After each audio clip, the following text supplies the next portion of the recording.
Stop listening to what the world told you about change, because everything you've been taught is wrong. You've been told change your thoughts and your life transforms. That's a lie, and it's keeping you stuck. Let me be direct with you.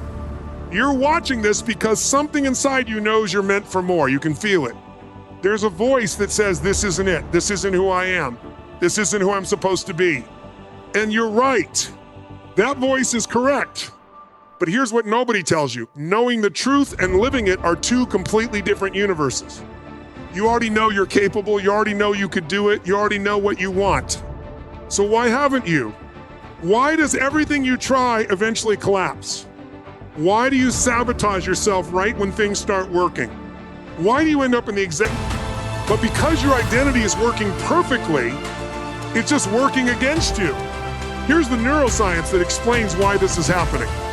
Your brain has a structure called the default mode network. This is your identity's security system. It runs 24, 7 inches the background, constantly asking one question, am I behaving like me?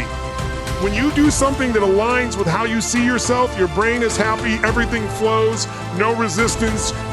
But when you try to do something that contradicts your self-image, your brain treats it like an identity threat.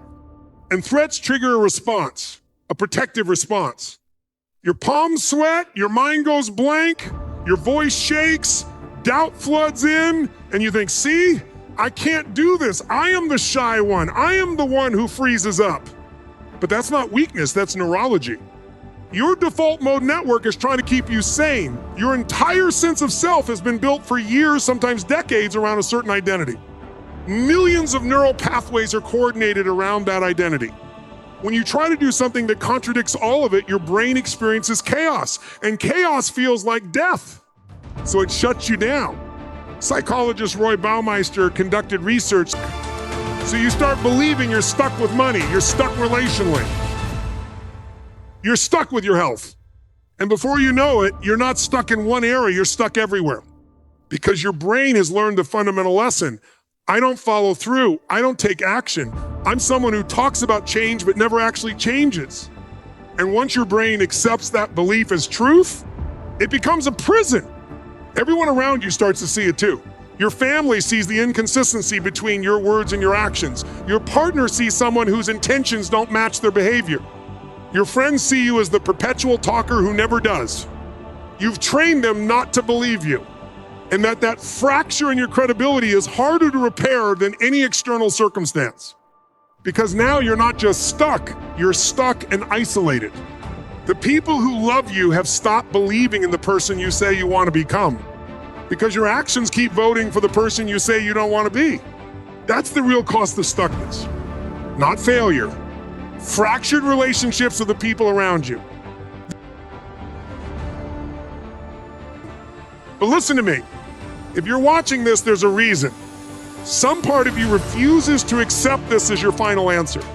Some part of you knows you're meant for more than this loop. And that fire is the most important part of you right now, because it's trying to save your life. Not your physical life, your actual life, the one you're supposed to be living. And I'm here to tell you something that changes everything. The exact same mechanism that's keeping you stuck can be the mechanism that propels you forward. The same neurological system that's been holding you prisoner can be reprogrammed. Not in some vague, wishful way, but through specific, neurological, measurable change. Your default mode network doesn't want to keep you stuck. It's not trying to ruin your life, it's just running the code it's been given. And code can be rewritten.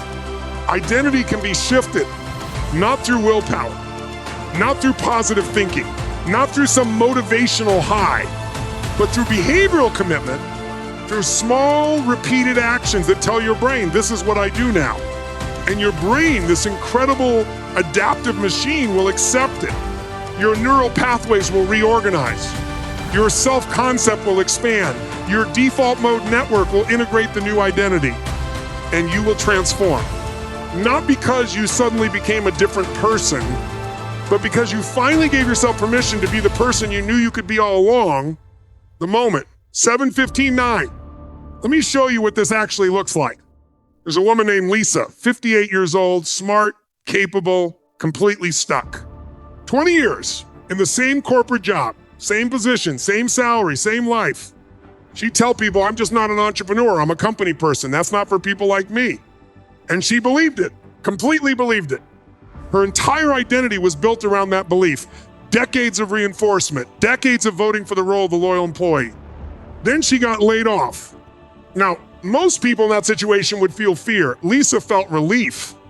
But then her default mode network activated, and the voice came. This is what happens when you try something, you fail. See, you're not an entrepreneur. This proves it. So she did the logical thing, the safe thing. She started job hunting. And her brain, trying to protect her, showed her every rejection, every reason why self-employment was risky, every story of someone who tried and failed. She was literally living in a filtered reality where the evidence overwhelmingly said, stay safe, don't try, you'll fail. But then something happened. She was having coffee with a friend, and the friend asked a simple question: if you couldn't fail, what would you do? It was a throwaway question, but neurologically, it did something powerful. It bypassed her default mode network for a moment. It short-circuited her identity filter. And for the first time in decades, she articulated what she actually wanted. I built an online course teaching what I learned in corporate. Her friend said, then why aren't you? And Lisa said, the sense that revealed everything, because I'd fail at it. Her friend asked, has anyone ever succeeded at that? Yes, thousands. Were they smarter than you? No. More ambitious? No. So what's the difference between you and them? And in that moment, this is crucial, Lisa realized something that changed her life. The difference wasn't capability, the difference was permission. Those people had given themselves permission to be the kind of person who tries things. She hadn't. That evening, Lisa opened her laptop, not to apply for jobs, not to research why entrepreneurship was dangerous. She opened it to create. Her hands were shaking. Her mind was screaming, who are you to do this? You're not an entrepreneur. You'll fail. This is stupid. And she didn't argue with that voice. She didn't pump herself up. She didn't do any of that false confidence stuff. She just started typing. 30 minutes, one module outline, nothing fancy, just action. For 30 minutes, Lisa wasn't someone who was thinking about being an entrepreneur. She was someone who was acting like one. Her brain observed what she did and it updated the code. Wait, she just took entrepreneurial action. So maybe she is someone who tries things. The permission didn't come from positive thinking, it came from her own behavior. The next day, she did it again, 30 minutes. Module, outline, action, then again. After 60 days, it wasn't effortful anymore. Her default mode network had started to accept this new identity. After 90 days, she wasn't trying to be an entrepreneur. She was one. She launched her course. Not because she'd figured out the perfect strategy, not because she waited until she felt ready, but because she'd become someone who takes action. Real hope, the kind based on neuroscience, based on understanding exactly how change works, based on a system, not willpower. Real hope is the most powerful force on the planet. And Lisa said, the sense that revealed everything, it will be yours.